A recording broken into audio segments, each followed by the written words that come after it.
Happy Thursday, everybody. It's Friday Eve, and we're feeling good, right? Weather is looking sensational. Let me just start by saying that. But again, we have that storm offshore. It's brought us some of those high clouds today, gave us a nice sunset, but it is churning up the waters out there. We showed you at the end of last hit how high the winds were out around that storm, 40 miles per hour plus. And that is leading to, again, churn up the waters and pushing them in our direction. So you can see the waves 6 to 9 for south-facing beaches, 7 to 10 for frontward or eastward-facing beaches out here.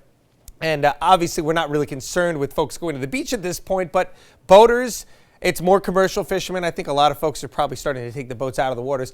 I would, either way, even if you're one of those late-season people, probably best, unless you're in the Narragansett, I think you're okay there. But even Buzzards Bay, Block Island Sound, maybe best to keep it in until that storm system recedes. You're going to have ample opportunities to break out the boat over the weekend. So a small craft advisory everywhere you see the pink coloring there. We also have a coastal flood advisory. It's not just the swelling of the waters. It is also the fact that it's a full moon out there. So astronomical high tides a little bit higher than usual. And so Friday from Boston all the way down the eastern shores to Cape Cod and our islands, they're under a minor threat for coastal flooding, again, during the high tide times. There's the storm right there. You're still seeing the lightning around that. That is an indication the storm is still either strengthening or remaining rather strong, but it's going to begin to weaken, and that's because high pressure is going to come on in here and kick it on out of here, and as it does, it starts weakening the storm system as well. So again, it looks impressive now. It doesn't look as impressive, less impressive anyway, as we head towards tomorrow afternoon. It's out of our hair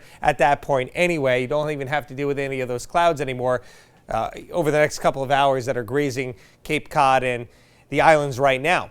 Milder day out there tomorrow. We were in the 50s today. We will start to see those temperatures going into the 60s as we head into tomorrow, a little bit more seasonable. And then we'll cool it downright warm as we head into the weekend. Why is that? The highs sag southward. The winds go from a north-northwest wind to a due west wind, and that's going to make it feel incredible out there.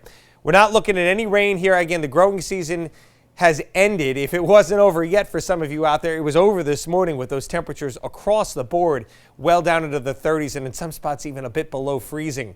But no rain expected here over the next week. Yeah.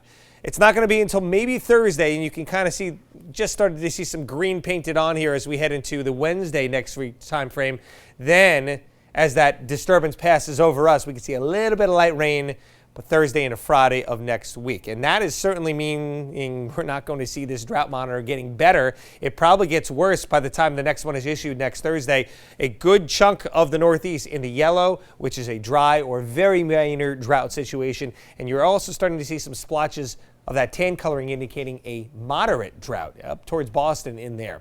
The leaves, hey, listen, we had a lot of rain over the summer. That's good for foliage. We've got the cold nights and the warm afternoons. So I think we're in the peak of this right now. Areas to our north starting to see those near peak conditions getting into northern and western portions of Rhode Island right now. And it's only going to get better from here on out. Unless you're up in the mountains, then it's probably going to get worse because you're already at the peak stage. 42 degrees tonight. Again, not as chilly out there here in Providence, but outlying areas will still drop into the 30s.